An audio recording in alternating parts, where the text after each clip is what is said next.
Hello dear viewers, friends and students. Today we learn how we solve linear equation in two variables algebraically. Algebraic method से किस तरीके से हम linear equation in two variables को solve कर सकते हैं।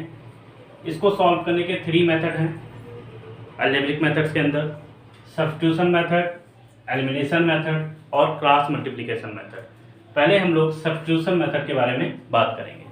अगर हमें ये दो स्टैंडर्ड इक्वेशन इस तरीके से प्रोवाइड हैं तो सब्स्टिट्यूशन मेथड में क्या करते हैं, आप किसी भी एक इक्वेशन से x का वैल्यू y के टर्म्स में या y का वैल्यू x के टर्म्स में ऑब्टेन कर लीजिए, जैसा आपको इजी रहता है। जैसे मैंने यहाँ पर क्या किया है, फ्रॉम इक्वेशन 1 a1x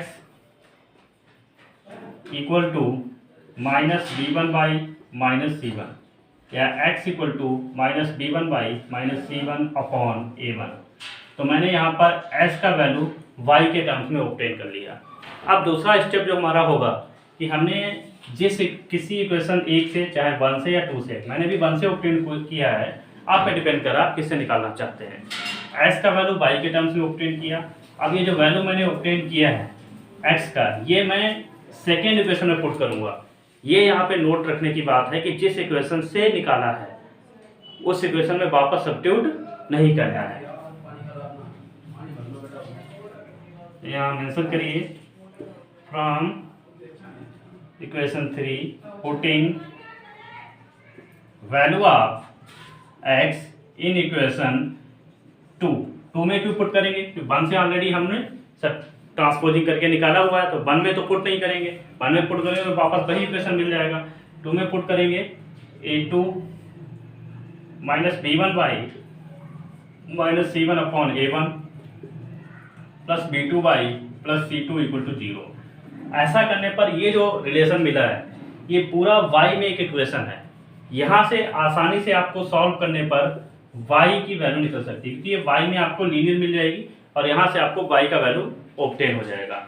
और ये जो y का वैल्यू ऑब्टेन हुआ है इसको वापस इक्वेशन 3 में पुट करेंगे, पुटिंग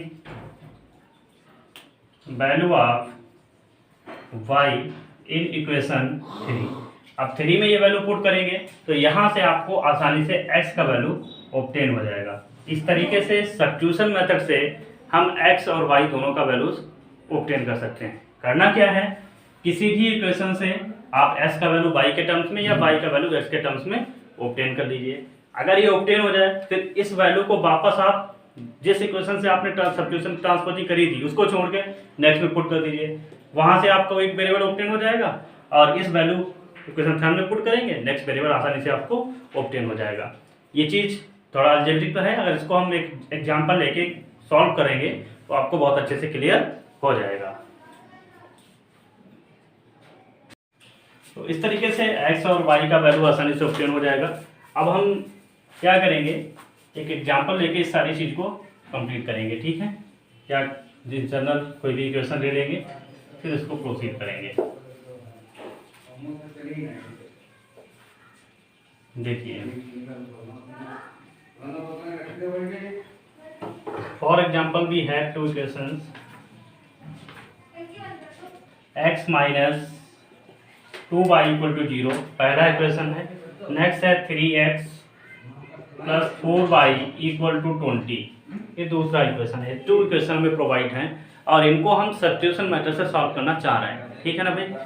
तो हमने फ्रॉम इक्वेशन 1 से अगर हम x का वैल्यू निकालें क्या निकलेगा, 2y, भाई ये 0 के साथ प्लस में चला जाएगा और ये रिजल्ट आपका हो जाएगा रिजल्ट 3, ठीक है। अब यहाँ पर x का वैल्यू हमने निकाला है y के टर्म्स में, तो from equation 3 putting value of x in equation 2 में क्यों पुट करेंगे, 1 से निकाला है, जिससे निकाला है उसमें पुट नहीं करेंगे, ये ध्यान रखने की बात है ना भाई। 2 में पुट करेंगे 2y plus 4y equal to 20, तो 6y plus 4y equal to 20, 10y equal to 20।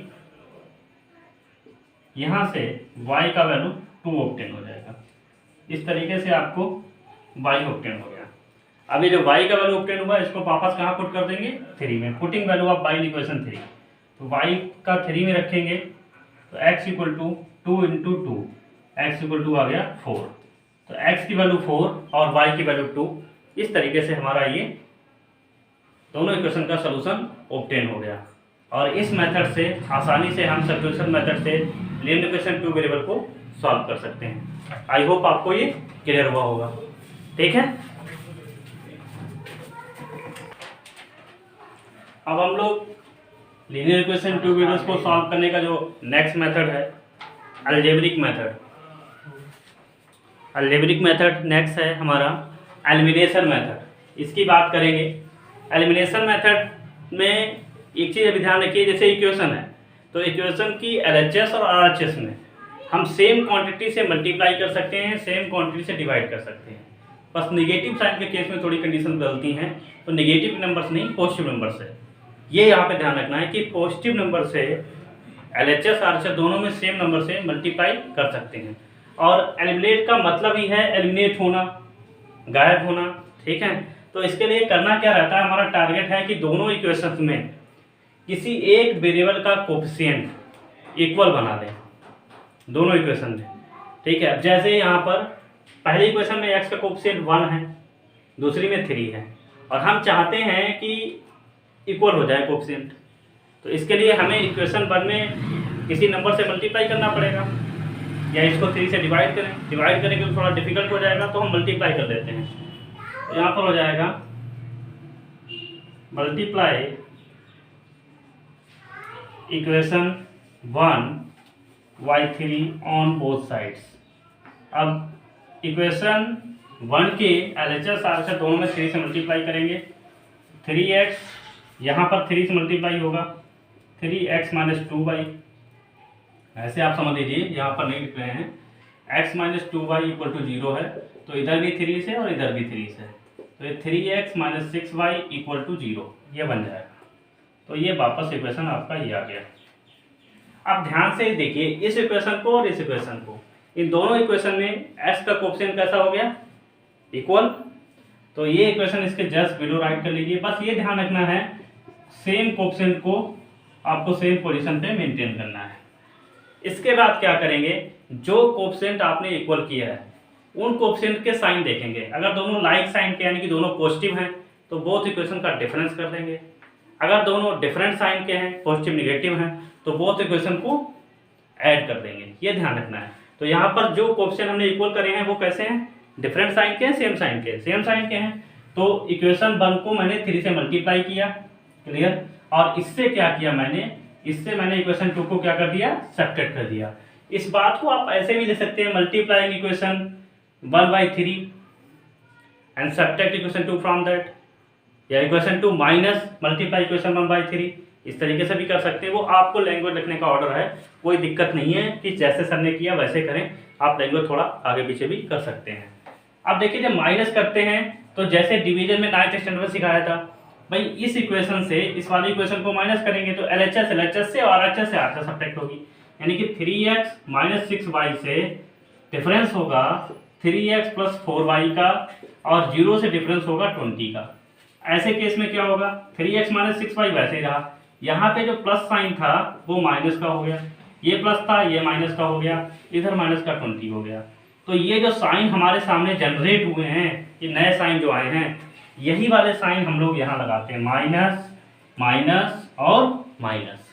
अब देखिए माइनस का 3x और प्लस का 3x कैंसिल आउट हो जाएगा, तो इसी तरीके से ये दोनों टर्म कैंसिल आउट हो गए। माइनस का 6y माइनस का 4y, 6 4 20y हो गया, वो भी निगेटिव का, इक्वल टू -20। सॉल्व करेंगे, सॉरी 10y हो जाएगा, सॉल्व करेंगे तो प्लस का 2 आ जाएगा। इस तरीके से y का वैल्यू ऑब्टेन हो गया। तो यहाँ पर इस मेथड के अंदर हम लोग क्या करते हैं, किसी एक वेरिएबल का कोफिशिएंट इक्वेट करते हैं, इक्वल करते हैं। इसके लिए किसी एक इक्वेशन में किसी पॉजिटिव नंबर से मल्टीप्लाई करते हैं। After making equal coefficient we subtract both equations. If equal coefficient have the like sign, they have the positive signs same, or they have the negative signs same. If they have the positive negative sign just like, then we simply add the both equations. After getting the value of one variable, we substitute this value according to your desire. जिसमें आपको अच्छा लगे उस equation में आप इस value को substitute कर दीजिए, यहाँ से x आसानी से निकल आएगा और ऑब्टेन हो जाएगा। तो यहाँ हो जाएगा simply putting value of x in equation 1, 2 minus 2y, sorry, value of y is here, x minus 2 into 2 equal to 0, therefore we get x equal to 4। इस तरीके से x और y का वैल्यू आसानी से by the elimination method obtain हो गया।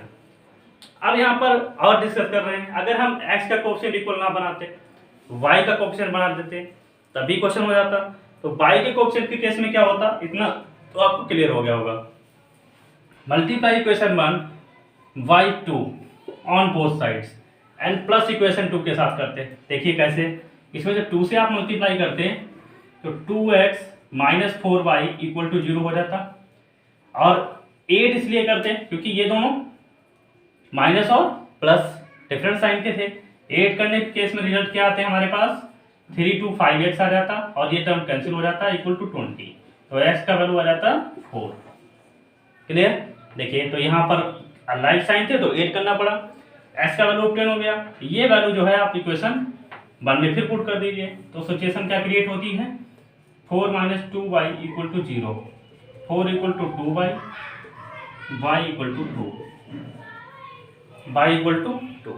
इस तरीके से x और y दोनों का वैल्यू आसानी से बाय द एलिमिनेशन मेथड हमने क्लियर कर लिया। अब आप पे डिपेंड कर रहा है आप किसका कोएफिशिएंट इक्वल बनाना चाह रहे हैं। ठीक है, जब इस क्वेश्चन की आप बहुत प्रैक्टिस करेंगे, थोड़ी ज़्यादा प्रैक्टिस होगी तो ये चीज़ें बहुत अच्छे से क्लियर हो जाएंगी। आई होप आपको क्लियर हुआ होगा।